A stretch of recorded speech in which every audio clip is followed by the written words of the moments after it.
மாதிரி இருக்குன்னு வச்சுக்கோங்களேன். நம்மளோட கடந்த நிகழ்வு அந்த குழந்தைங்களுக்கான நிகழ்வு நடந்து அதுக்கப்புறமா இன்றைய நிகழ்வு. இன்றைய நிகழ்வுல வந்து இது வந்து ஆக்சுவலி இன்னைக்கு நடத்தணுன்ற திட்டமிடலே கிடையாது. ஆனா நிறைய கேப் விழுது அடுத்த ஈவெண்ட்டுக்கு அப்படின்னு பேசிட்டு உடனடியா பல இடங்களை தேடி அலைஞ்சு கடைசியா தான் இந்த இடம் கிடைச்சது. அதனால இதை புக் பண்ணிட்டோம். இன்னைக்கு இந்த நிகழ்வை இங்க நடத்தணும்னு முடிவு பண்றதே ஒரு அறிகுறியான சூழ்நிலை தான் பண்ணோம். பண்ணிட்டு யார் எடுக்கிறது அப்படின்னா நம்மள ஒருத்தர் எடுக்கிறதுக்கு ரெடியா இருந்தாங்க. அந்த நேரம் பார்த்து உடம்பு சரியில்லாம போச்சு. உடனே இன்னொருத்தர் வந்தாங்க. அவங்க எடுக்கலாம் பரவாயில்ல, நான் எடுக்கிறேன் அப்படின்னாங்க. அவங்களும் என்ன பண்ணாங்க, லாஸ்ட் ஒரு 2 நாளைக்கு முன்னாடி இல்லை எனக்கும் கஷ்டம், நிறைய வேலைகள் வந்துச்சு, என்னால் இன்னைக்கு கலந்துக்கவே முடியாது ஈவெண்ட்ல அப்படின்னு சொல்லிட்டாங்க. அப்போ வழக்கம் போல நீங்க பார்த்துருப்பீங்க, கண்டிப்பா நீங்க உங்க ஊர் கூத்து கலைஞர்கள் வந்திருந்தாங்கன்னா அந்த கூத்து கலைஞர்ல ஒருத்தர் இருப்பாரு. அவர் தொப்ப குத்தாடியா இருப்பாரு. அவர் தான் சமையலும் பண்ணுவாரு, தொப்ப குத்தாடி வேலையும் பண்ணுவாரு. இன்னைக்கு என்ன கூத்து அப்படின்னா, ஆள் இல்லாதப்ப என்னை வந்து எடுக்க சொல்றது ஒண்ணு இருக்கு, யாரும் தூங்கக்கூடாது பாத்துக்கோ. இந்த மாதிரி பல சோதனைகளோட எனக்கு இதை கொடுத்துருக்குறாங்க. பாப்போம் இன்னைக்கு எப்படி போகுது அப்படின்னு. இந்த வருஷத்தோட முதல் நிகழ்வு வந்து நமக்கு வந்து பல ஆச்சரியங்கள் எடுத்து வந்திருக்குது நம்மளோட நிகழ்ச்சியில. எனக்கு வந்து கடந்த வருடம் இந்த அமைப்பை ஆரம்பிச்சு கார்த்தி பேசும்போது இருந்த ஒரு கார்த்தியும் இன்னைக்கு அவர் வந்து இயல்பா அவரோட பேசுறதுல நகைச்சுவை கலந்து பேசுறது அப்படின்றது ஆச்சரியமா இருந்தது. ஆல் ஆஃப் அ சடன் ஏதோ ஒரு ஈவெண்ட்ல இருந்து வராரு, வந்துட்டு பேசுறாரு, பார்த்தா அவர் பாட்டும் இயல்பா பேச வைக்கிறாரு, சிரிக்க வைக்கிறாரு. கார்த்தியோட இந்த முன்னேற்றம் அவரோட பேச்சுல வந்து மிகுந்த சந்தோஷம். அந்த வாழ்த்துக்கள் கார்த்தி. இதுதான் ஆமா. இப்போ இன்றைய நிகழ்வு வந்து நான் சொன்னேன் நகைச்சுவையா இருக்கும் வாங்க அப்படின்னு. உங்ககிட்ட உண்மையை ஒத்துக்கிறேன், இன்னொரு 4 பேர் வர வைக்கலான்றதுக்காக தான் அதை போட்டேன் நான். ஓகேங்களா? புதுசா 4 பேர் வருவாங்க அப்படின்னு பார்த்துக்கிட்டே இருக்க. யாராவது உள்ள வந்து அட்டன் பண்றேன், ராஜ் மெசேஜ் பண்றாங்க, பாஸ் என்ன கதை சொல்ல போறீங்க, நகைச்சுவையா இருக்குன்றீங்களே. அட நீங்க தான் எப்படி இருந்தாலும் வர போறீங்களே, புதுசா ஏதாவது மாட்டுன்னு பார்த்தா பழைய ஆளே வந்து நிக்கிறீங்களா ராஜி. அதெல்லாம் இல்ல ராஜி, நீங்க சொல்லுங்க, ஏதாவது கதை இருந்தா சொல்லுங்க அப்படின்னா. இல்ல நீங்க சொல்லுங்க அப்படின்னா. ஆனா இன்னைக்கு எப்படி நம்ம மேனேஜ் பண்ண போறோம், வேம்பு கூட இல்லையேன்னு கார்த்தி சொல்லும் போது அது வந்து டாக்டரே வந்துட்டாரு அப்படின்னு சொல்லுவாங்க பாருங்க டிடில. வேம்பு வந்துட்டாரு. அப்ப இன்னைக்கு நிகழ்ச்சி களை கட்ட போகுதுன்னு வச்சுக்கோங்களேன். இன்றைய நிகழ்ச்சிக்கு இந்த புக்கை நான் எடுத்ததுக்கு இந்த வருஷத்தோட முதல் நிகழ்வு.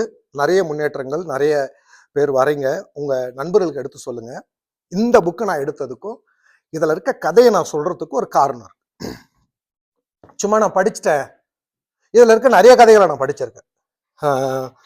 இதுல உங்களுக்கு நான் வந்து சில கதைகளையும் பரிந்துரைக்கிறேன். இந்த கதைலாம் நல்லா இன்ட்ரெஸ்டிங்கா இருக்கும், முதல் முறை படிக்கணும், எனக்கு புக்கு படிக்கணும், ரொம்ப நேரம்லாம் படிக்க முடியாது, எடுத்தா டக்குன்னு ஈஸியா ஓடணும் அப்படின்ற புத்தகங்கள், அந்த மாதிரி கதைகள் நிறைய இருக்கு, நான் சொல்றேன்.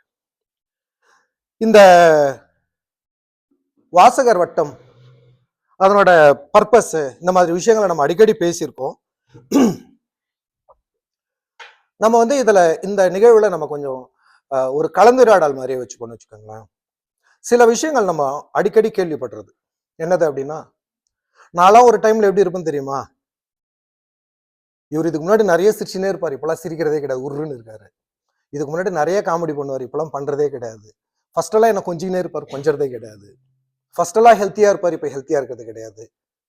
ஃபர்ஸ்ட் எல்லாம் நிறைய ஹெல்ப் பண்ணுவார், இப்பெல்லாம் பண்றது கிடையாது. இந்த மாதிரி நிறைய எண்ணிலடங்கா வசனங்கள் இருக்கு. இந்த வசனங்கள்ல ஏதாவது ஒன்னாவது நம்ம வாழ்க்கையில கண்டிப்பா கேள்விப்பட்டிருப்போம், சரியா? அப்படி உங்க வாழ்க்கையில ஏதாவது ஒரு வசனம் கேள்விப்பட்டிருக்கீங்க, அதை சொல்லுங்க. நான் வந்து கேள்விப்படுற வசனம், நான் ஃபர்ஸ்ட்லாம் நிறைய காமெடி பண்ணி நிற்பேன், இப்பெல்லாம் பண்றதே இல்லை, சீரியஸா இருக்க அப்படின்னு சொல்றதுதான் நந்தினியோட வார்த்தையா இருக்கும். இந்த வார்த்தையை நான் அடிக்கடி கேட்பேன். அந்த மாதிரி உங்களோட வாழ்க்கையில நீங்க உங்களோட மனைவி சொல்றதோ, உங்க நண்பர்கள் சொல்றதோ ஏதாவது இருக்கா?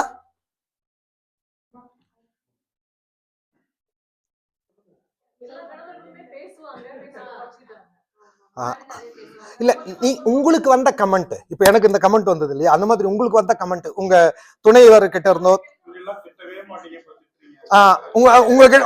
முன்னெல்லாம் திட்டவே மாட்டீங்க, இப்ப திட்டுறீங்க, அடுத்து ராம் செய்யவே மாட்டீங்க. வேம்பு நீங்க அந்த மாதிரி என்ன வேம்பு கேள்விப்பட்டிருக்கீங்க? கூட்டு போக மாட்டேன். ஓகே, வேற யாருக்காவது இப்போ இந்த மாதிரி நம்ம கிட்ட சொல்றது கூட சில தயக்கங்கள் இருக்கலாம். அம்மா நீங்க தான் இருக்கிறதுல அனுபவம் வாய்ந்த, நீங்க வாங்கின கமெண்ட் என்ன சார்? அம்மா சொல்ற கமெண்ட் என்ன உங்களை பார்த்து?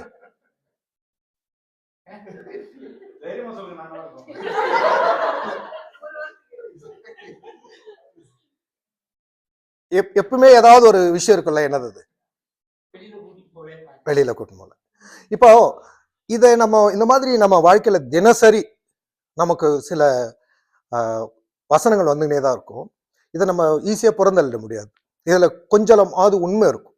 இப்போ என்னை பத்தி சொன்ன கமெண்ட்ல நான் நிதானமா உட்காந்து பார்த்தேன். ஆமா உண்மை.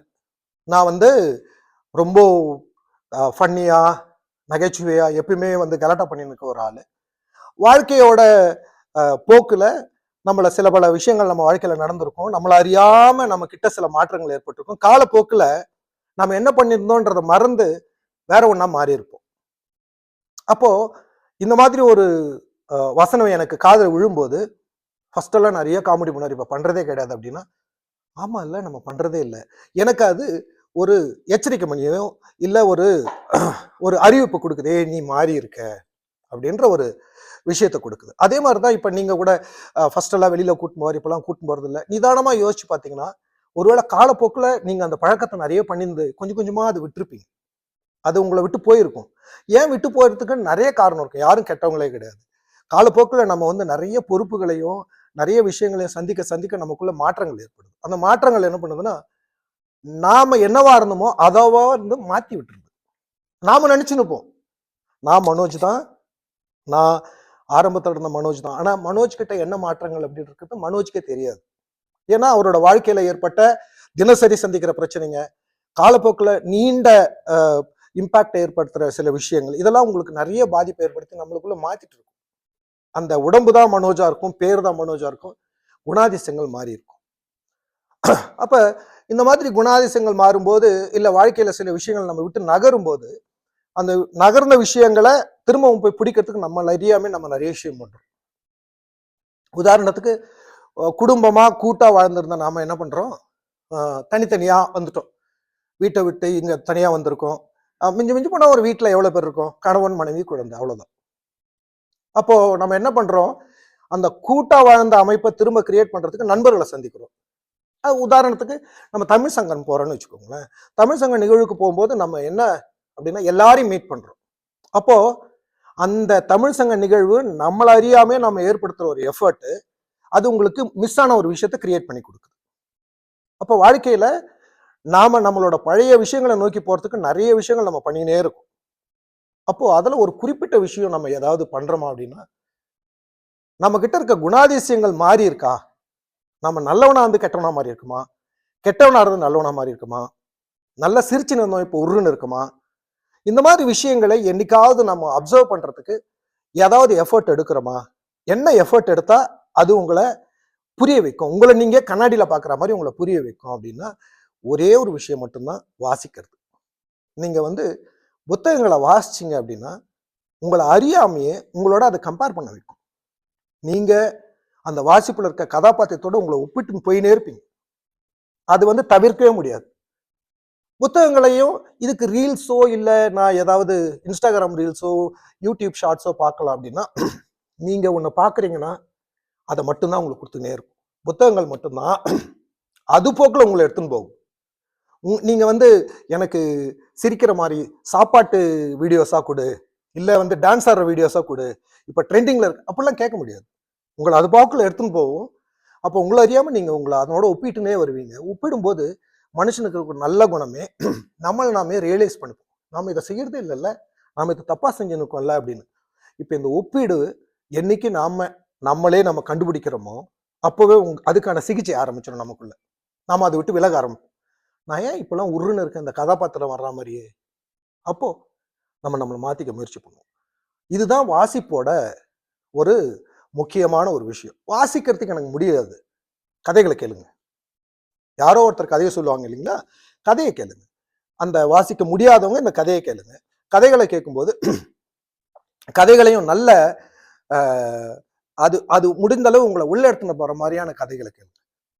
ஒரு சிலருக்கு நான் படிச்சுட்டேன் அப்படின்னு சொல்லணுன்றதுக்காக கட கட கட கடன்னு 2x வச்சு அந்த கதையை கேட்டு கிளைமேக்ஸ் சொல்லிட்டு போயினே இருப்பாங்க. பவா செல்லத்துறை கதையை கேட்டு அது வேண்டாம். நீங்க நிதானமா ஓட்டுங்க. 1 வருஷம் கூட படிங்க ஒரு கதையை. அது உங்களுக்குள்ள மாற்றங்களை ஏற்படுத்தும். இந்த கதையை நான் தேர்ந்தெடுத்ததுக்கு காரணமே இப்படி காலப்போக்கில் தன்னோட அந்த அவருக்குள்ள இருக்க அவரோட அமைப்பு இருக்கும் இல்லையா, அது மாறின ஒரு பர்சனை பத்திய கதை தான் இது. அதனாலதான் இந்த கதையை நான் தேர்ந்தெடுத்தேன். இது ஒரு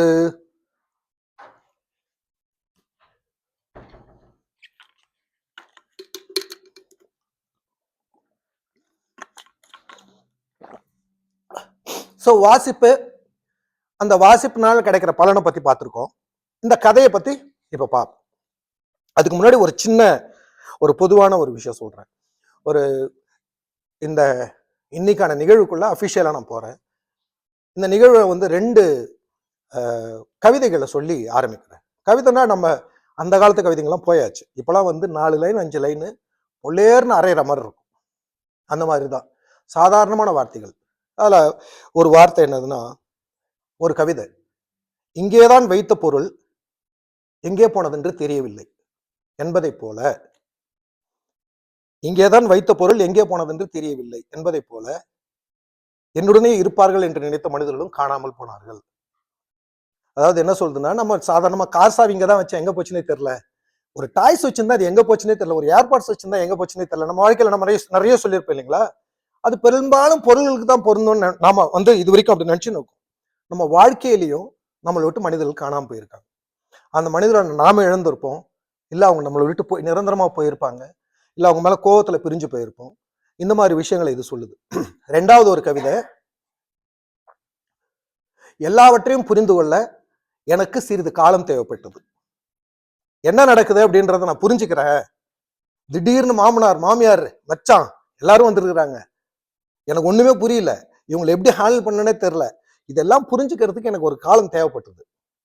எல்லாவற்றையும் புரிந்து கொள்ள எனக்கு சிறிது காலம் தேவைப்பட்டது. அதற்குள் எல்லாமே இல்லை என்று ஆகிவிட்டது. அதுக்குள்ளவே எல்லாமே என்னை விட்டு போயிடுச்சு. ஏன் அப்படின்னா, நான் அந்த புரிஞ்சுக்கிறதுக்கான எடுத்துக்கான காலம் இருக்குல்ல, அது ரொம்ப முக்கியம். அந்த காலத்தை நான் பாட்டும் எடுத்து வருஷ கணக்கில் எடுத்துன்னு போயிருந்தேன்னு வச்சுக்கோங்களேன், என் கூட யாருமே இருக்க மாட்டாங்க. இந்த 2 கவிதைகளுமே என்ன சொல்லுதுன்னா, நம்ம வாழ்க்கையில நம்ம ஒரு மனிதர்களை எவ்வளவு கஷ்டப்பட்டு நம்ம வாழ்க்கையில சேர்க்கிறோம், எவ்வளவு ஈஸியா அவங்கள தொலைக்கிறோம் அப்படின்ற 2 விஷயம் தான். நம்மளே எடுத்துப்போமே, இப்ப புதுசா ஒரு நண்பர்கள் நம்ம கூட்டத்துல சேர்க்கணும் அப்படின்னு ஆசைப்படுறோம்னா, நம்ம இன்னைக்கு மீட் பண்றேன், இந்த பாலாவை பார்த்திருக்கேன் அப்படின்னா, இன்னைக்கு கார்த்தி இன்ட்ரடியூஸ் பண்ணாரு, பாலாவை பார்க்கறேன். இப்ப பாலா கிட்ட நான் பேசுவேன். 2 தடவை பேசின உடனே, பாலா வாங்கல வீட்டுக்கு வாங்கல சாப்பிடலாம் அப்படின்னு கேட்பேன். அவருக்கு என்ன பிடிக்கும்னு பார்த்து சமைப்பேன். அவரு அதே மாதிரி என்ன கூப்பிடுவார். அப்படியே என்னோட எஃபர்ட், நீங்க ஒரு ஆபீஸ் டேர்ம்ல பார்த்தா அந்த ஹவர்ஸ் எஃபர்ட் நான் போடுறது ரொம்ப ஒரு அதிகமான அமௌண்ட். பாலாவை போட்டு ஒரு வழியா என் வாழ்க்கைக்குள்ள எடுத்துன்னு வந்துருவேன், நண்பர் ஆக்கிடுவேன். கொஞ்ச நாள் போனதுக்கு அப்புறம் ஒரு சாதாரணமான ஒரு விஷயமா இருக்கும். அந்த சாதாரணமான விஷயத்துல நான் பாதிக்கப்பட்டா கூட, அந்த பாதிப்பு எதனால வந்தது, எப்படி நடந்தது, பாலாதான் அதை செஞ்சாரா, அதை செய்யறதுக்கு அவருக்கு என்ன காரணம், இந்த மாதிரி யோசிக்கிறதுக்கெல்லாம் நம்ம நேரம் கொடுக்கறதே கிடையாது. நிமிஷத்துல என்னை நீ இப்படி பண்ணிட்டல்ல அப்படின்னு என்ன பண்றோம், அவரை நம்ம காயப்படுத்த ஆரம்பிக்கிறோம். அப்போ நாம பாருங்க, ஒருத்தரை வாழ்க்கைக்குள்ள சேர்க்கறதுக்கு எவ்வளவு எஃபோர்ட் போடுறோம், அவங்கள தொலைக்கிறதுக்கு 1 நிமிஷம் தான் தேவைப்படுது நமக்கு. நான் அவரோட நட்பு முறிக்கிறதுக்கு 1 நிமிஷம் போதும். அப்ப நம்ம பெரும்பாலானவங்க வாழ்க்கையில நம்ம தேர்ந்தெடுக்கிற பாதை இதுதான். கஷ்டப்பட்டு சேர்க்கிறோம், ஈஸியா தொலைக்கிறோம். இல்ல எனக்கு அதை விட நல்ல ஃப்ரெண்டு கிடைச்சிருச்சு, திரும்ப அந்த ஃப்ரெண்டு ஒரு நாள் தொலைக்க தான் போறோம். வாழ்க்கையில நமக்கு நண்பர்களை சேர்த்து வைக்கிறதுக்கு எங்கேயாவது ஒரு குறிப்பிட்ட அளவு இருக்கா? 10 பேர் தான் உட்கார முடியும் வாழ்க்கையில, 5 பேர் தான் உட்கார முடியும்னு ஏதாவது இருக்கா? இல்ல. அப்ப நாம யாராவது ஒருத்தரை வெறுக்கும் போது, கஷ்டப்பட்டு சேர்த்தவங்கள வெறுக்கும் போது ரொம்ப நிதானமான முடிவுகளை எடுக்கணும்ன்றதுதான் இந்த கவிதைகள் 2மே எனக்கு சொல்லுச்சு. நிதானமா எப்படி? நீங்க அவங்க கூட சேர்ந்துலாம் இருக்கணும்னு அவசியம் இல்லை, ஆனா யோசிங்க, உங்களை காயப்படுத்திருக்காங்களா, ஏன் காயப்படுத்தினாங்க, அதுல உங்களோட பங்கு என்ன? அவங்க உங்களை காயப்படுத்துற அளவுக்கு ஒரு விஷயத்த செய்யறாங்க அப்படின்னா இதுக்கு முன்னாடி உங்களுக்கு எவ்வளவுலாம் அவங்க செஞ்சிருக்காங்க. அப்ப இன்னைக்கு அவர் காயப்படுத்துறாருன்னா ஏதோ காரணம் இருக்கும். அந்த காரணம் என்ன? மனம் விட்டு பேசணும். மனம் விட்டு பேசும்போது அதுக்கு மேலேயும் அவர் உங்க வாழ்க்கையில பயங்கர தொல்லையாதான் இருப்பாருன்னும் போது நீங்க விட்டு விலகிறதுல தப்பே கிடையாது. ஆனா நம்ம இது எல்லா டைமும் செய்யறோமா? இல்ல. நமக்கு என்ன சார் அதுக்கெல்லாம் எங்க சார் நேரம் இருக்கு? குழந்தைய ஸ்கூல்ல விடணும், ஆபீஸ் போனோம், எப்படி எனக்கு நேரம் இருக்கு அப்படின்னா, அதே நண்பரை உங்க வாழ்க்கையில சேர்க்கறதுக்கு நேரம் இருக்குல்ல. இதுதான் இந்த 2 கவிதைகளை நான் வந்து இந்த வருஷம் கண்டிப்பா உங்களுக்கு எல்லாம் சொல்லணும். ஏன்னா நம்ம வாழ்க்கையில திடீர்னு காணாம போயிடுவாங்க. நம்ம அதுவும் இந்த கோவிட் சொல்லி கொடுத்த பாடமே இதுதான். நம்ம வாழ்க்கையில ரொம்ப நேசிக்கிறவங்கள நம்மளால எக்காரணம் கொண்டும் நிறுத்தி வைக்கவே முடியாது. அண்ட் உங்க வாழ்க்கையில எதுவுமே நிரந்தரம் இல்லைன்றது அந்த கோவிட் சொல்லி கொடுத்த ஒரு மிகப்பெரிய பாடம். அதனால இந்த வருஷத்துக்கான ஒரு ஒரு சின்ன ரெசல்யூஷனை எடுத்துப்போம். நம்ம நண்பர்களை விட்டு, நம்ம வாழ்க்கையில நம்ம இருக்கிற மக்களை விட்டு நம்ம விலகுறோம் அப்படின்னா, அந்த விலகுற மக்களை பெரும்பாலும் நின்று நிதானமாக யோசித்து முடிவெடுத்து உங்களோட ஆக்ஷன்ல எடுத்துன்னு வாங்க அப்படின்றது ஒரு வேண்டுகோளோட இந்த கதைக்குள்ள போறேன். இந்த கதை வந்து 9 பக்கம், சரியா சொல்லணும்னா 8.25 பக்கம். 8.25 பக்கத்தை ஒரு ஒரு ஒரு டிராமா எடுக்கலாம்னு வச்சுக்கோங்களேன். ஒரு 1 மணி நேரம் டிராமா எடுக்கலாம். அவ்வளவு வசனங்கள், அவ்வளவு கலந்துரையாடல் இருக்க ஒரு கதை ஈஸியா இருக்கும். யார் வேணாலும் படிக்கலாம். அந்த மாதிரி இந்த கதையோட நாயகன் யாருன்னா ஒரு ஓவியம் வரைகிறவர். இந்த கதை நடக்கிற காலம் வந்து 1958. 1958ல நம்ம ஆளுங்கெல்லாம் எப்படி இருக்காங்க அப்படின்னா குலத்தொழில் தான் பண்றாங்க. என் அப்பா என்னவா இருப்பாரோ அதே தான் அடுத்த ஆள் பண்ணுவாங்க. ஸோ இதுல வந்து ஆச்சாரிகள் அப்படின்னு சிலர் இருப்பாங்க. அவங்க வந்து நிறைய விஷயங்கள் செய்வாங்க. பொன் வேலை செய்யறவங்க ஒரு ஆச்சாரி, மர வேலை செய்யறவங்க ஒரு ஆச்சாரி, அப்புறம் இந்த தஞ்சாவூர் ஓவியம்லாம் சொல்லுவாங்க. அந்த மாதிரி ஓவியங்கள் வரைகிறவங்களும் ஆச்சாரியங்களா தான் இருப்பாங்க. சிறப்பான ஓவியங்கள் வரைவாங்க. இதுல வர்ற கதையின் நாயகன் சுப்பையா ஆச்சாரியும் ஒரு நல்ல ஓவியர், அருமையான வேலைக்காரர். அந்த செய்யற வேலையை ரசிச்சு செய்யற ஒரு மனிதர். இப்ப நமக்கே நல்லா தெரியும் இல்லையா, ஓவியத்தை ஒருத்தர் ரசிச்சு ருசிச்சு ஒருத்தர் செய்யறாருன்னா அவர் கண்டிப்பா கஷ்டமான நிலைமையில தான் இருப்பார். எவன் நல்லா வசதியா இருப்பார் அப்படின்னா, யாருக்கு பிடிக்காமையா அந்த வேலையை செய்யணுக்காங்களோ அவங்க தான் வசதியா இருப்பாங்க. பிடிச்சி செய்யற எல்லாமே நம்மளை ஏழ்மையில தான் எடுத்துன்னு போவோம். இந்த மாதிரி சுப்பையாச்சாரியும் தன்னோட வாழ்க்கையில சாதாரணமான ஒரு நிலையில இருக்க மனிதர் தான். சுப்பையாச்சாரியோட மனைவி, நீங்க என்னோட சின்ன வயசுலலாம் நான் வந்து நிறைய விஷயம் பார்த்து அசந்து போயிருக்கேன். என்னதுன்னா, புதுசா எனக்கு தெரியாது, சின்ன பையன் கல்யாணம் ஆகி வர்றாங்க அப்படின்னா அவங்க 2 பேரும் முகமும் ஒரே மாதிரி இருக்க மாதிரி இருக்கும். அப்ப நான் நினைச்சுப்பேன், கல்யாணம் எப்போ பண்ணுவாங்கன்னா 2 பேரும் பார்க்கறதுக்கு ஒரே மாதிரி இருந்தாதான் ஆணும் பெண்ணும் கல்யாணம் பண்ணுவாங்க போல இருக்கு அப்படின்னு நினைச்சுப்பேன். அதே மாதிரி சில பேர்களும் ரொம்ப ஒத்துமையா அமையும். என்னோட 2 வீடு தள்ளி என்னோட கூட படிச்சவரோட தாத்தா பாட்டி, அவர் பேரு பட்டு, அந்த அம்மா பேர் பட்டு, அவர் பேர் பாவாடை, அவங்க பேரு பட்டு பாவாடை. இந்த மாதிரி நிறைய இருக்குன்னு வச்சுக்கோங்களேன். இங்க சுப்பையாச்சாரியோட மனைவி பேரு சுப்பம்மா. சுப்பையாச்சாரி நல்ல ஒரு நல்ல மனிதர், நம்ம ராம் மாதிரின்னு வச்சுக்கோங்களேன். மனைவிக்கு தகுந்த மரியாதை கொடுக்கிறார். சுப்பம்மா எப்படிப்பட்டது அப்படின்னா, சுப்பம்மாவும் ரொம்ப அன்பானவங்க சுப்பையாச்சாரி மேல. அதனால்தான் இந்த கப்பலை தேர்ந்தெடுத்தேன். தன் கணவர் மேல அளவு கடந்த பற்று கொண்டவங்க. ஆனால் கண்டிஷன்ஸ், தேவையில்லாம தவறா சீண்டினால் தகுந்த பதிலடி கொடுக்கப்படும். நீங்க ஸ்டாட்டிஸ்டிக்ஸோட கரெக்டா விஷயங்கள் பேசினா ஓகே, கொயிட், ஒரு சிரிப்பு தான். தவறா ஒரு வார்த்தை விழுந்ததுனாலும் பிச்சிருவாங்க சுப்பம்மா. கதையில சுப்பம்மா, நிஜ வாழ்க்கையில நீங்க எப்படி இருக்கும் சுப்பம்மா அப்படின்னா நம்ம ரம்யா. சுப்பையாச்சாரி எப்படி இருப்பாரு? ராம். இப்போ இவர் வந்து சுப்பம்மா வந்து கோவிலுக்கு போறாங்க. கோவில்ல வழக்கமா நீங்க பார்த்துருப்பீங்க, 18 நாள் பாரத கூத்து சொல்லுவாங்க, பட்டாபிஷேகம் சொல்லுவாங்க, இந்த மாதிரிலாம். ஸோ ஒரு 30 நாள் ஸ்ரீராமர் பட்டாபிஷேகம் நடக்குது. அதை போய் டெய்லி கேட்கறதுக்கு போயிடுறாங்க. சுப்பையாச்சாரிய பார்க்கறதுக்கு நான் வெளில வந்துடுறேன்னா ஓகே. சுப்பையா ஆச்சாரியை பார்க்கறதுக்கு நம்ம நல்ல வசதியான ஒரு மனிதர் வர்றார், குமாரவேலு பணிக்கர். குமாரவேலு என்னவா இருக்காரு அப்படின்னா, குமாரவேலு தொழில் பண்றாரு. இப்ப எனக்கு இது முக்கியமான கட்டம். மோகனோட கண்ணு லைட்டா இறங்குது.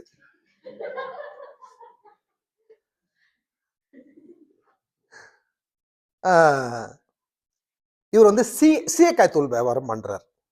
சீயக்காய் தூள் வந்து ஒரு 20 வருஷத்துக்கு முன்னாடி போனீங்கன்னா சீயக்காய் தூள் முக்கியமான ஒரு பொருள். நம்ம அரைப்போம், அரைக்கிறதே பெரிய ப்ராசஸ். அப்படி இல்லைன்னா நல்ல தரமான சீயக்காய் தூள் பாக்கெட்லேயே கிடைக்கும். புலிமார்க் சீயக்காய் தூள் அந்த மாதிரிலாம் சீயக்காய் தூள் கிடைக்கும். இந்த குமாரவேலு பணிக்கர் என்ன பண்றாருன்னா சீயக்காய் தூள் வியாபாரம் பண்றார். அவரோட சீயக்காய் தூள் வியாபாரம் எந்த அளவுக்கு போகுது அப்படின்னா, நல்ல தொழில் புத்தி உள்ளவர் நம்ம மனோஜ் மாதிரி. அதனால என்ன பண்றாரு, மார்க்கெட்ல இறங்கி அடிச்சு தும்சம் பண்றாரு. தும்சம் பண்ண உடனே இந்த சீயக்காய் தூள் வியாபாரம் வெளிநாடுகள்லயும் வியாபாரம் ஆகுது. வெளிநாடுகள்ல எந்த அளவுனா சினிமா நடிகைகளும் அதை பயன்படுத்துறாங்க. ஏன்னா இப்ப இங்க பாருங்க ஏன் இப்படி சொல்றேன்னா, சீயக்காய் தூள் நம்ம ஊர்ல உருவாகிற சீயக்காய் தூள் வெளிநாடுகள்ல இருக்க சினிமா நடிகை பயன்படுத்துறாங்க. உண்மையிலே அவங்க பயன்படுத்துற அளவுக்கு வியாபாரம். ஏன் நான் மனோஜ சொன்னேன் அப்படின்னா, நீங்க அலுவலக பயணமா எங்கெல்லாம் போவீங்க? ஒரு மனுஷனுக்கு ஆபீஸ் மீட்டிங் ஹவாயில இருக்குமா? அடுத்த வாரம் நான் இல்லைங்க, எங்கெங்க போறீங்க? ஆபீஸ் மீட்டிங் ஹவாய் போறேன். இது அப்ப நான் பண்ணேன். இது குமரவேலு பணிக்கர் தான். அவரு வந்து சீயக்காய் தூள ஹாலிவுட் நடிகர்கள் வரைக்கும் எடுத்துன்னு போறாரு. அப்போ இந்த மாதிரி ஒரு பர்சன். இவர் வந்து வியாபாரத்துல கண்ணு கருத்துமா இருக்கு. இவரோட சீயக்காய் தூள் பிராண்டு பேர் என்ன அப்படின்னா சீதை மார்க் சீயக்காய் தூள். சீதை மார்க் சீயக்காய் தூள் நல்லா பூந்து விளையாடுது எல்லா இடத்துலயும். இப்ப மார்க்கெட்ல நல்லா வந்ததுக்கு அப்புறம் சார் ஓகேவா, சேர் என்ன போடணுமா? அந்த சீதை மார்க் சீயக்காய் தூள இவருக்கு வந்து பல இடங்கள்ல விளம்பரம் பண்ணணும், வியாபாரம் பிச்சுன்னு போயிடுச்சு. இப்போ அவருக்கு அந்தஸ்து தேவைப்படுது, எல்லாருக்கும் தெரியணும் இது. அப்போ இந்த சீதை மார்க் சீயக்காய் தூளுக்கு ஒரு படங்களை வரைஞ்சி முக்கியமான இடங்கள்ல வைக்கணும்னு ஆசை. அப்போ விசாரிக்கிறார் யார்கிட்டலாம் யார் நல்லா வரைவாங்க அப்படின்னா, ஊரே சொல்லுது நம்ம இவர் தான், சுப்பையாச்சாரி தான் அப்படின்னு. சுப்பையாச்சாரி கிட்ட வர்றார். சுப்பையாச்சாரி, எனக்கு ஒரு 200 படம் வேணும். 1950 நடக்குது கதை. 200 படம் வேணும். நான் எல்லா இடத்துல வைக்க போறேன், மூலையில. அந்த படத்தை நான் சாம்பிளா வச்சு போறேன். எனக்கு படம் வரைஞ்சு கொடுங்க. இதுக்கு முக்கியமான வீதிகளில் வைக்க போறேன். ஒரு படத்துக்கு உங்களுக்கு 500 ரூபாய் தரேன் அப்படின்றார். 500 ரூபான்றது மிகப்பெரிய தொகை. 200 படம் கேட்கிறார். 500 ரூபாய் என்னால அவ்வளோலாம் வரைய முடியாதே. அதை பத்தாலும் யோசிக்காதீங்க, பிடிங்க அப்படின்னு 100 ரூபாயை கையில் அட்வான்ஸும் கொடுத்துட்டு போயிடுறாரு. ஒரே கண்டிஷன், சீதை மார்க் சீயக்காய் தூளுக்கு எனக்கு மாடல் வேணும். சீதை வரைஞ்சு கொடுத்துருக்காங்க. நம்ம சுப்பையாச்சாரிக்கு வறுமையில் இருக்கவர். அவருக்கு கிடைச்சதும் இன்னைக்கு எனக்கு இவ்வளோ கூட்டம் வந்து ஒரு குஷி ஆயிடுச்சு பாருங்க. அந்த மாதிரி 100 ரூபா கிடைச்சதும் மனுஷன் நம்மனார் உடனடியாக இறங்கி ரூமில் போயிட்டு அவர் போனது ஒரு மதிய நேரம். சுபமா இந்த பக்கம் கிளம்பி கோயிலுக்கு போன உடனே இவர் வந்தாரு, ஓவியத்தை வரைய ஆரம்பிக்கிறார். அவ்வளோதான், இருட்டுற வரைக்கும் செஞ்சுனே இருக்கார். விளக்கு எதுவுமே போடல, அவர் பாட்டும் பெயிண்டிங்ல குறியா இருக்கார். சுபமா வராங்க, வந்து என்ன பண்றாங்க பார்த்தா விளக்கு கூட போடாம இருக்கு அப்படின்னு சொல்லிட்டு வீட்டில் ஒரு திட்டு, நான் நீ பண்ணிருக்க அப்படின்னு ஒரு திட்ட கோவமா திட்டிக்கினே லைட்டை போட்டு வராங்க. லைட்டை போட்டதுக்கு அப்புறம் தான் சுப்பையாக்கு நினைவே வருது, வெளி உலகமே ஞாபகம் வருது. அவ்வளோ ஆர்வமா வரைஞ்சுன்னு இருக்காரு.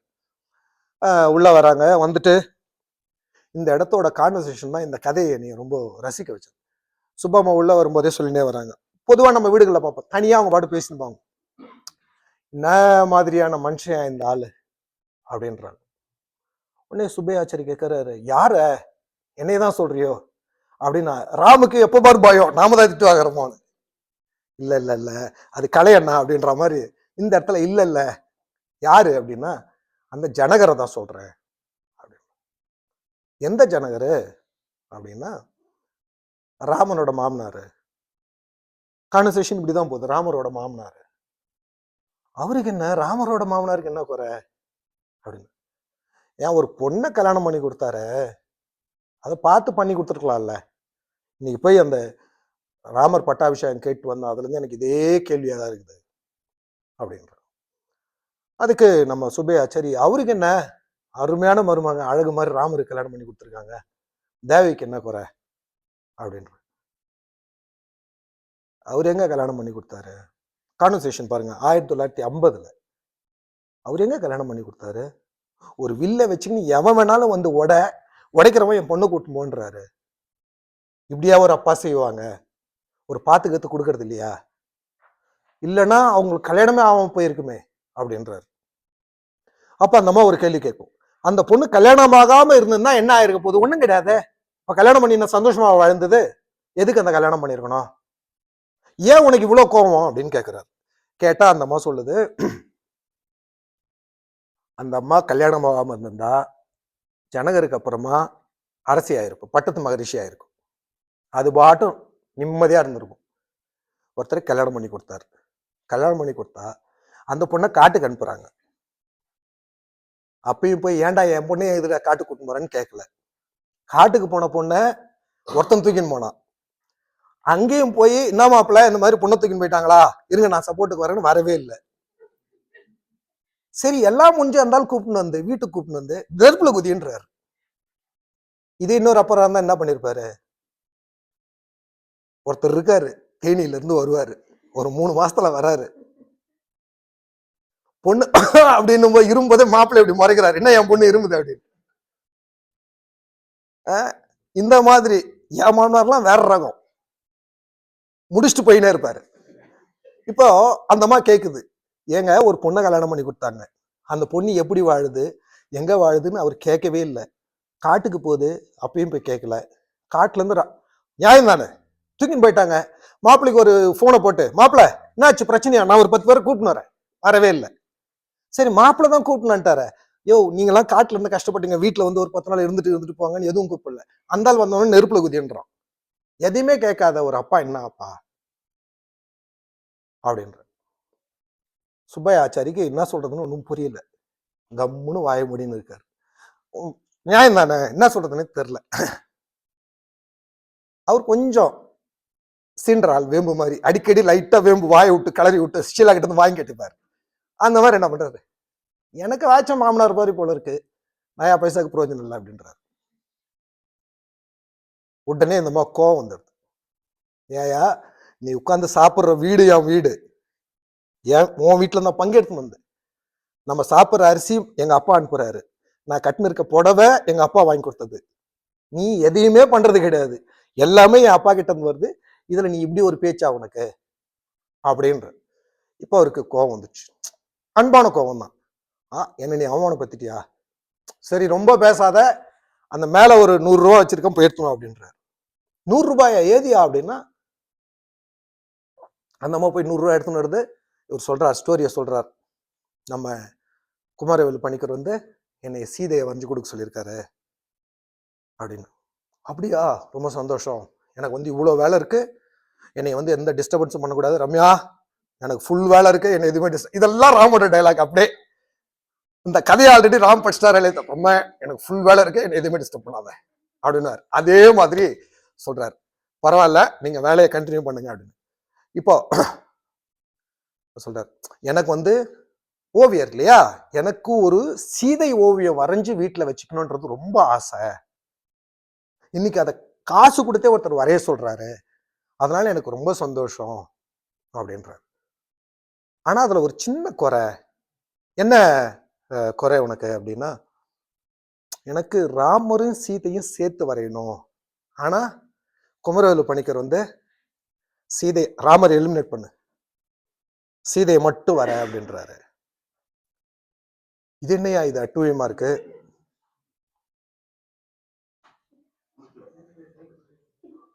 என்னாச்சு அப்படின்னா, எங்க வீட்டுல ஜாயிண்ட் ஃபேமிலி, அக்கா பசங்க எல்லாம் இருக்கானுங்க, அக்கா பசங்க 4-5 பேர் இருக்கானுங்கன்னு வச்சுக்கோங்களேன். என்னோட அக்கா பசங்க, வெளியில இருந்து வந்தது என் மனைவி. ஆனா அவனுங்கெல்லாம் எப்படின்னா, ஒரு தடவை ஒரு பையன் சொல்லிட்டு போறான், மாமி உங்களால தான் இவனை நான் பாக்குறேன், என்னோட அக்கா பையன், இல்லைன்னா என்னை போட்டு முடிச்சுடுவான் போல இருக்கு. டேய் நான் தானடா உனக்கு மாமா அப்படின்ற மாதிரி சிலருக்கு வந்து சிலரை எலிமினேட் பண்ணிடணும். இவருக்கு வந்து ராமர் எலிமினேட் பண்றாரு அப்படின்னு சொல்லியிருக்காரு. என்னையா சொல்ற அப்படின்னா, ஆமா ஆமா அவருக்கு ராமர் இருக்கக்கூடாதுன்ட்டாரு.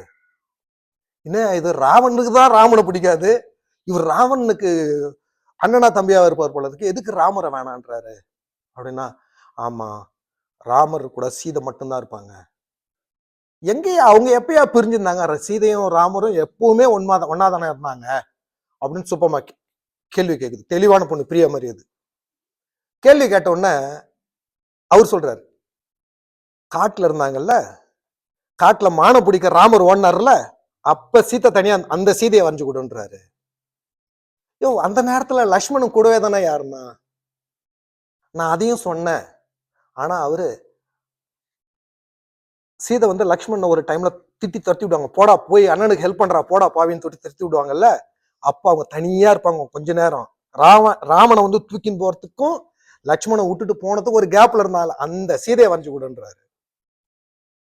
என்ன இது, ஆள் வித்தியாசமான ஆளா இருக்கிறாரு, ஆள் மாறி இருக்கிறார் காலப்போக்குல, வியாபார நோக்கம் ஃபுல்லா அவருக்கு வந்துடுச்சு.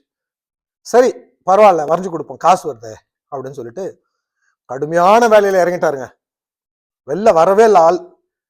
அவருக்கு வந்து அந்த ஓவியத்தை முடிக்கிற வரைக்கும் சுப்பமா கூட பார்க்க கூடாது. அதனால கதவை சாத்திட்டு ரூம்குள்ளதான் வரைகிறாரு. சாப்பாடு நேரத்துல சுப்பமா சாப்பாடு உள்ள விடணும். அப்ப மட்டும் என்ன பண்ணுவாரு, அவங்க கதவை தட்டின உடனே ஓவியத்தை மறைச்சிடுவாரு, திரையை வச்சு மறைச்சிடுவாரு. சாப்பாடு வச்சுட்டு அவங்க போனதும் சாப்பிட்டுட்டு திரும்பவும் வரைகிறாரு. தொடர்ந்து ஒரு 10-15 நாள் கடுமையான வேலை, நாள் முழுக்க ஓவியத்தை வரைகிறாரு. ஒரு 15 நாள் முடியுது. முடிஞ்சதும் வந்து சுப்பமாவை கூட்டின்னு போறாரு. சுப்பமாவை கூட்டின்னு போயிட்டு, சுப்பமா நான் சொல்ற மாதிரி ஆங்கிள் இருந்து, சொல்ற மாதிரி தூரத்துல இருந்து நீ இந்த ஓவியத்தை பார்க்கணும், அப்பதான் அது வந்து உனக்கு நல்லா தெரியும் அப்படின்னு சொல்லிட்டு சுப்பமாவை கூட்டின்னு வந்து நிக்க வச்சு பாக்குறாரு. திரையை விலை காமிக்கிறாரு. சுப்பமா ஆச்சரியத்துல அசந்து போயிடுறேன், இவ்வளவு அழகா வரைஞ்சிருக்காரு அப்படின்னு சொல்லிட்டு வந்து தன்னோட கணவரோட கைகள் எடுத்து கண்ணில் ஒத்திக்கிறாங்க. இல்லையா, நீ இவ்வளோ பெரிய ஆளா இருக்கிற, இந்த விரலா வரைஞ்சது, இவ்வளோ அழகா வரைஞ்சிருக்கியே அப்படின்னு சொல்லிட்டு அவங்களுக்கு பெருமை, கணவன் மேல பெருமை கொள்ளல, பயங்கர சந்தோஷம். அந்த ஏன்னா ஒரு அவங்க பணத்தை தாண்டி அந்த கலையை ரசிக்கிற மக்கள், அவங்களுக்கு ஆர்வமா அதை வரைஞ்சு அந்த இவங்க பார்த்து, அதை விட மனைவி இல்லையா, கணவர் சாதிச்சிட்டார். இன்னைக்கு மட்டும் இந்த டைட் சட்டையை உதயா பார்த்துருந்துன்னு வச்சுக்கோங்களேன், இன்னைக்கு அவ்வளவுதான். நான் அதான் சொன்னேன், அந்த பொண்ணு இல்லாம போயிடுச்சு அப்படின்னு. அந்த மாதிரி சுப்பமாக்கு கணவர் மேல அதீத சந்தோஷமும் மதிப்பும் வந்துடுச்சு. என்னடா இப்படி இருக்காரு, இப்படி வரைஞ்சிருக்காருன்னு அந்த அவர் விரல்களை நீவி விடுறாங்க, சுடுத்து நீட்டு வந்து ஒத்தரம் கொடுக்குறாங்க, இவ்வளவு விஷயங்கள் நடக்குது. இப்போ கூப்பிட்டு வந்து காமிச்சிடலாமே குமரவேலு பணிக்கிற அப்படின்றாங்க. ஆமா கூப்பிட்டு வரணும், சொல்லிட்டேன் நாளைக்கு சாயங்காலம் வரேன்னு இருக்காரு அப்படின்னதும், இங்க ஒரு பொருளை விற்கிறாங்கன்றதை தாண்டி தன் கலையை ஒருத்தர் காமிக்கிறாங்க. ஸோ அவங்களுக்கு பயங்கர ஆர்வம் வந்துடுச்சு. அவர் வராரு. வந்ததும் அவர் அதே மாதிரி அவர் வர்றதுக்கு முன்னாடியே அந்த ஓவியத்திலேருந்து ஒரு 10 அடி தள்ளி சேர் போட்டு உட்கார வச்சிருக்காங்க. வந்ததும் பலகாரங்களை கொடுத்தாங்க, பலகாரங்களை சாப்பிட்டாரு.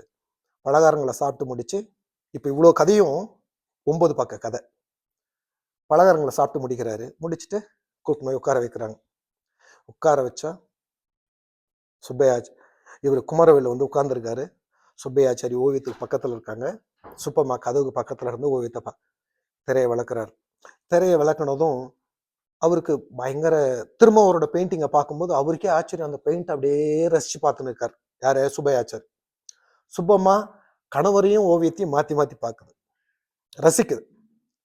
பணிக்கர் பார்க்கிறார். ஒரு 5 நிமிஷம் போயிடுச்சு.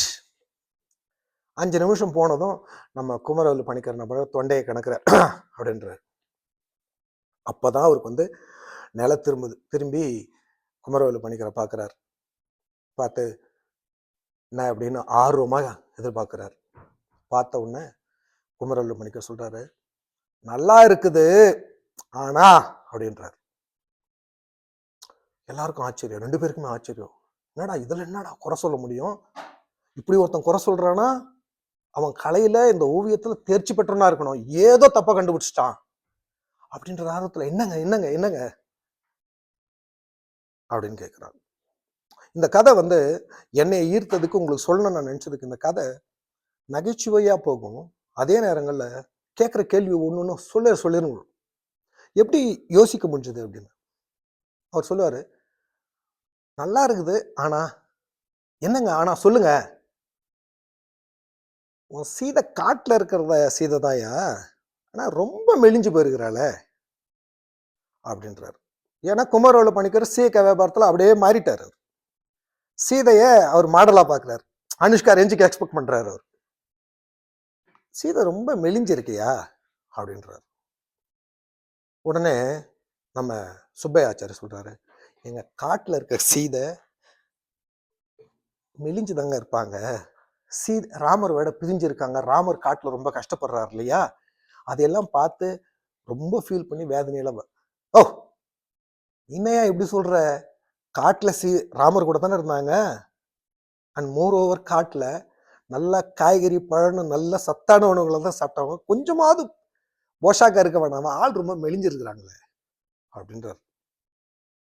இது பேச்சு எதை நோக்கி போகுது அப்படின்னா, இவருக்கு சீதையை கிளுகிளுப்பா வரைஞ்சு கொடுக்கணும்னு எதிர்பார்க்கிறார் குமாரவேலு. இவரு காட்டுல மான தேடி ராமர் போயிருக்கிறார். இவர் தெட்டி லக்ஷ்மணனை துரத்துறார். தூக்கத்துக்கு ராவணன் வரான். இந்த கேப்ல இருக்க சீதையை மனசுல இருந்து வரைஞ்சிருக்காரு. என்னதான் இருந்தாலுங்க காட்டுல இருக்காங்க, காய்கறி பழம் சாப்பிட்டா கூட ராமர் கணவர் கஷ்டப்படுறாரு. அதுக்கப்புறமும் எவ்வளோ பிரச்சனைங்க. இதுக்கெல்லாம் எப்படிங்க அவங்க சந்தோஷமா இருக்க முடியும்? என்ன இருந்தாலும் கொஞ்சம் ஒழுங்கு பண்ணியிருக்கலாம் அப்படின்றாரு.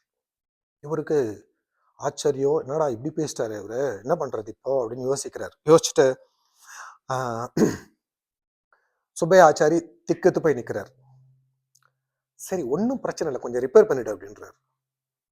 சுப்பையா ஆச்சாரிக்கு புலையர்னு அற விட்ட மாதிரி இருக்கு. அது அவரோட கலை. அந்த கலையை ரிப்பேர் பண்ணிடுன்ற வார்த்தையை அவருக்கு கொஞ்சம் காயத்தை உண்டாக்குது. ரிப்பேர்னா கொஞ்சம் செழிப்பா வளைச்சுக்கூடியா, கை கால்லாம் கொஞ்சம் மெதுன்னு ஆக்கி நல்லா செழுமையா வரைச்சுக்கூடியா அப்படின்றாரு. இந்த வார்த்தையை பயன்படுத்துறாரு, செழுமையா. அது எப்படிங்க காட்டுல இருக்க சீதை போய் செழுமையா இருப்பாங்க? அவங்க இப்படிதான் இருப்பாங்க. அவங்க அதுக்கப்புறம் அவங்க கணவரோட சேர்ந்ததுக்கு அப்புறம் செழுமையா மாறிடுவாங்க. ஓ நான் சொல்றது உனக்கு புரியவே புரியாதா? இல்லங்க இதுக்கு மேல எப்படி இப்படிதாங்க காட்டுல இருக்க சீதை இப்படிதானுங்க இருப்பாங்க. இதை நான் தொடவே முடியாதுங்க, திரும்ப ரீஒர்க் பண்ண முடியாதுங்க அப்படின்ற. சரி ரீஒர்க் பண்ணாத, அட்லீஸ்ட் கைய காலெல்லாம் கொஞ்சம் போஷாக்க ஆக்கிக்கூடியா, பாக்குறதுக்கு மாடல் மாதிரி இருக்கணையா, போஷாக்க ஆக்கிக்கூடியா சீதை அப்படின்றாரு. சீதை மாதிரி தானே இருப்பாங்க. சீதை எங்கேயாவது சினிமா நடிக்க மாதிரி மாறுவாங்களா? இல்ல அவங்க ஏதாவது மேக்கப் போட்டுன்னு வர முடியுமா? நம்ம குமாரவேலு பணிக்கர் நாளடைவில் நல்ல மனுஷனா இருந்தவர் வியாபாரத்திலேயே மாறி சீதையை அவர் மாடலா பார்க்க ஆரம்பிச்சிட்டாரு. அப்ப அவர் எதிர்பார்த்தது சீதையை கிடையாது, சீதையா ஒரு மாடலை எதிர்பார்த்திருக்காரு. இவரு நம்ம ஓவியர் என்ன பண்றாருன்னா ஒண்ணுமே புரியாத மாதிரியே பேசின்னு இருக்காரு. எப்படிங்க இதை எப்படிங்க சரி பண்ண முடியும்? யோ ஓப்பனா சொல்றியா, அவங்களுக்கு கொஞ்சம் நல்லா கவர்ச்சியா வரைஞ்சு கூடியா, செழுமையா வரைஞ்சு கூடியா அப்படின்றார். இது ரொம்ப அவருக்கு ரொம்ப அவமானம் ஆயிடுது. தான் வரைஞ்ச ஓவியத்தை ஒருத்தர் குறை சொல்றாங்கன்றதை தாண்டி சீதையை அவருக்கு குறை சொல்றதை அவரால் ஏத்துக்க முடியல. என்னடா எவன் எடுத்தாலும் சீதையை வச்சு செய்யறானுங்க, இந்த பக்கம் ராமர் ஒரு பக்கம், அந்த பக்கம் ராவணன், இந்த பக்கம் நம்ம குமாரவேலு பணிக்கரும் ஓட்டுறாருடா அப்படின்னு சொல்லிட்டு, இல்லைங்க தொடவே முடியாது அப்படின்னு. முடியாது அப்படின்னதும், அப்ப நான் சொன்னதை நீ வரைஞ்சு கொடுக்க முடியாதா? முடியாது. அப்ப நான் கொடுத்த காசு குடியா நீ அப்படின்ற. 100 ரூபாய் எப்பயோ வந்தது, குடும்பம் குதூகலமா இருந்துச்சு. இப்ப 100 ரூபாய்க்கு அவங்க எங்க போவாங்க? 100 ரூபாயா குடியா அப்படின்றாரு. கொடுக்க முடியாது அப்படின்னு குரல் பின்னாடி ரம்யா சுபமா, கொடுக்க முடியாதா அப்படின்னு. ஒரு ஆச்சரியமாயிடுச்சு, ஐயோ என்னடா இந்த மாதிரி இறங்கிட்டாங்க சவுண்ட்ல உள்ள ஃபீல்ல அப்படின்னு சொல்லிட்டு எப்படி பாக்குறாரு. நீ கேட்டது சீதையை வந்தது இல்ல, இது நான் எதிர்பார்த்த சீதை இல்ல. சீதைனா இப்படிதான் இருக்கும். நீ வேற யாரையோ எதிர்பார்த்தோம்னா அந்த வேற யாருன்னு நீ சொல்லியிருந்தா அவங்கள வரைஞ்சு கொடுத்துருப்பாங்க. நீ சீதையை கேட்ட சீதையோட படம், இந்த சீதையோட படம் இதுதான், இஷ்டம்னா படத்தை எடுத்துப்போம், இல்லைன்னா உனக்கு காசு கிடையாது அப்படின்னு சுபமா திட்டி தருத்தி விட்டுடும். அவருக்கு இந்த இடத்துல நம்ம இதுக்கு மேல என்ன மரியாதை கிடையாது அப்படின்னு போயிடுறாரு. போனதும் இந்த சூழ்நிலை எப்படி மாறுதுன்னா, அந்த அம்மாக்கு அவரோட கணவரை தேட்டணும். அந்த மாதிரி சொல்லுது, அவங்க கிடக்குறான் ரசனை இல்லாத மனுஷன். நீயே சொல்லியிருந்த இல்லையா நம்ம வீட்டுக்குன்னு ஒரு சீதை படம் வேணும்னு, இதை எடுத்து செவுத்துல மாட்டினா டெய்லி நம்ம பார்த்துனால நம்ம கஷ்டத்துக்கு இருந்துறியா, இதெல்லாம் நீ கவலைப்படாத அப்படின்னதும் 2 பேரும் சிரிக்க ஆரம்பிச்சிடுறாங்க. 2 பேரும் சிரிச்சுட்டு, நம்ம வந்து அவன் கிடக்குறான் பைத்தியக்காரன், நம்ம அந்த ஃபோட்டோ எடுத்து இங்க வச்சுப்போம். நம்ம இப்படி பண்ணிக்கலாம். இதெல்லாம் ஒண்ணும் பிரச்சனை கிடையாது. எனக்கும் சீதை படம் இருக்கணும்னு ஆசை. சீதையோட படம். ராமர் தான் இல்ல. இப்படிலாம் பேசின்னு இருக்காங்க. கான்வர்சேஷன் இப்படி போயிட்டு, கொஞ்ச நேரம் கழிச்சு சுப்பையா ஆச்சாரி கேட்கிறாரு, "அது சரிம்மா, அந்த ரூ. 100 நம்ம எப்படி குடுக்க போறோம் அவருக்கு?" அப்படின்ற கேள்வி. அந்த கேள்விக்கு சுப்பம்மா கிட்ட இருந்து எந்த பதிலும் இல்ல. மௌனமே பதிலா தலை குனிஞ்சு நிக்கிறாங்க. இந்த கதை இதோட முடியுது. இந்த கதையில 9 பக்கம். எவ்வளோ டீட்டெயில்ஸு, எவ்வளோ கேள்விகளு, ஒரு படிச்சு முடிக்கும்போது ஒரு டிராமா பார்த்த திருப்தி. இத படிக்கும்போது நீங்க காட்சியாவே உங்க மனசுல ஓடிக்கினே இருக்கும். ஒருத்தர் உண்மையிலேயே கேள்வி பதில கேட்கிற மாரியும், அந்த கேள்வி பதில் அந்த கேள்விங்கள்லாம் நம்ம மனசுல ரொம்ப நாளா கேட்கணும்னு இருந்த விஷயங்களா கூட இருந்திருக்கலாம். ஒரு கேள்வி கூட நியாயம் இல்லாத கேள்வியாவே இருக்காது. அவங்களுக்குள்ள நடக்கிற உரையாடல் அப்படியே காமெடியா எடுத்துன்னு போயிட்டு, எண்ட் ஆஃப் த ஸ்டோரியில நிதர்சனத்துக்கு வரும் கதை. அவங்களுக்கு எப்படி அந்த ரூ. 100 நம்ம குடுக்க போறோம்? தெரியல. 2 பேரும் மௌனமா நிக்கிறாங்க. அதோட இந்த கதை முடியுது. இந்த மாதிரி இந்த கதையில சுந்தர் ராமசாமி கிட்டத்தட்ட ஒரு அ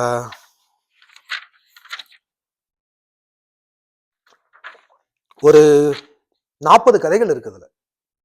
இந்த 40 கதைகளுமே ரொம்ப எளிமையான உரைநடையில, எளிமையான சம்பவங்கள 8, 10 பக்கத்துக்குள்ள முடிச்சிடுறாங்க.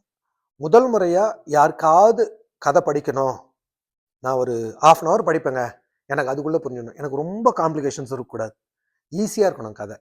சாதாரண நிகழ்வுகளா இருக்கணும் அப்படின்னா, இந்த சுந்தர் ராமசாமியோட சிறுகதைகளை தாராளமா எடுத்து படிக்கலாம். இதுதான் இன்றைய நிகழ்வுக்காக நான் எடுத்திருந்த கதை. உங்களுக்கு